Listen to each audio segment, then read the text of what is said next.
Vyriausybė apsižiūrėjo, kad sparčiai daugėjant prašymų leisti statyti saulės jėgaines, elektra gali pabrangti 5 centais. Esą, kadangi saulės energiją subsidijuoja valstybė, atsiranda žmonių, kurie tuo piknaudžiauja. Vyriausybė ketina nuo kovo panaikinti visus leidimus nebaigtoms saulės jėgainėms. Įrengti 30 kW saulės energijos jėgainę kainuoja apie 150 000 litų. Tiesa, vienam namų ūkiui užtektų ir 4 kW jėgainės. Kai prieš 1,5 metų vyriausybė nusprendė subsidijuoti elektros jėgaines ir įsipareigojo 12 metų pirkti jų elektrą, norinčių statyti saulės jėgaines atsirado labai daug. Šiuo metu išduota daugiau kaip 5 000 leidimų, 10 000 laukia eilėje. Tiesa, saulės jėgainių Lietuvoje kol kas yra mažiau negu 200. Naujoji vyriausybė sako, kad jei bus išduoti visi leidimai, elektra gali brangti 5 centais. Esą siekiant pažaboti jėgainių spekuliantus, nuspręsta riboti kūrimą.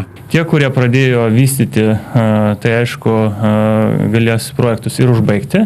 Ir prašysime, kad tas įvyktų iki kovo 1 dienos.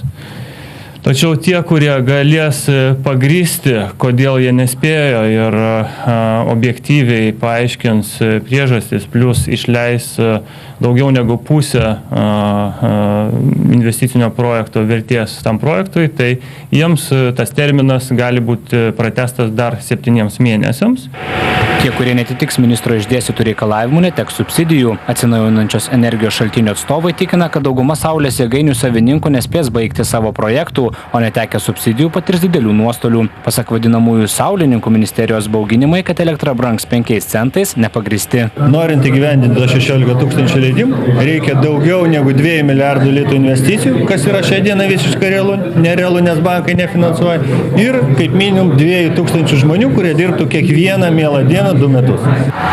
Atsinaujinančių energijos šaltinių atstovai sako, kad reikėtų kontroliuoti saulės ir kitų jėgainių steigimą, tačiau tam reikia pasitelkti ekonominės, o ne drastiškas priemonės, tokias kaip garantinis ar pelno mokesčiai ir panašiai. Saulininkai netgi sutinka su tuo, kad jėgainėse gaminama elektros kaina būtų sumažinta. 12 metams sumatytas litas 44 ir šitas tarifas, jis, jeigu metų pradžioje buvo labai patrauklus, nelabai patrauklus, todėl kad jis buvo normalus, bet per praeitus metus labai krito įrangos kaina.